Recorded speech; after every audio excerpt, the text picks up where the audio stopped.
আসসালামু আলাইকুম। কেমন? জিওনি ম্যাক্স প্রো মোবাইল একটা আছে আমার বগলে। এক দাদা নিয়ে আছে, এটা জিওনি ম্যাক্স প্রো। তো এটার মধ্যে সমস্যা হয়েছে কি, মোবাইলটা গুগল অ্যাকাউন্টের লকের প্রবলেম হয়েছে। মানে ফরম্যাট মারছে, মারার পরে তো ওই যে উপরে ওই যে তালা, তো মেলা ট্রাই করছে, বাইপাসও নাই। তো ফাইনালি আমি এই এমআরটি ডোঙ্গল দিয়ে ট্রাই করুম। তো এমআরটি ডোঙ্গলটা অ্যাকচুয়ালি খুব ভালো ডোঙ্গল একটা, কোয়ালকম মিডিয়াটেকের মোবাইলে বহুত ভালোভাবে কাম করে। তো মেলা ভিডিও দেখাইছি, তারপরেও ফাইনালি আজকে এই মোবাইলটার এফআরপি রিমুভ করে দেখামু। তো এন থেকে অ্যাকচুয়ালি কোনো মডেল সডেল নাই কে, ঠিক আছে, মডেল নাই। তার মানে সিপিইউ হিসাবে কাম করুম Gionee max pro CPU type charge করার পরে HC9863A।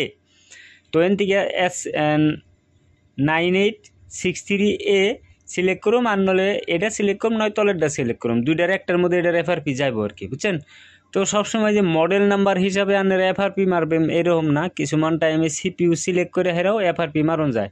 তো এটার মধ্যে কাম করলো না, তাহলে এখানে কাম করুন।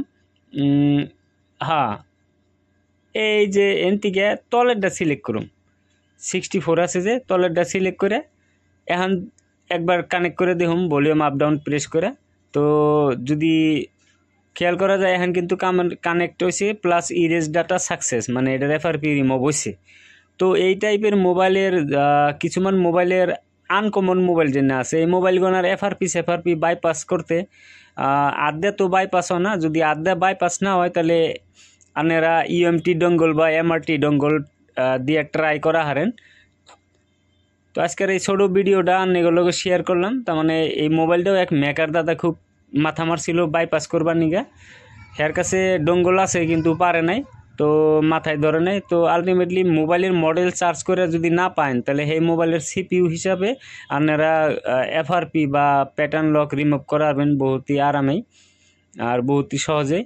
তো জিওনি ম্যাক্স প্রো মোবাইলটা জাস্ট 2-3 সেকেন্ডে এফআরপি বাইপাস করে দিলাম। আশা করি ভিডিও সম্পূর্ণ দেখছেন। যদি দেখেন তাহলে প্লিজ ফলো শেয়ার করেন।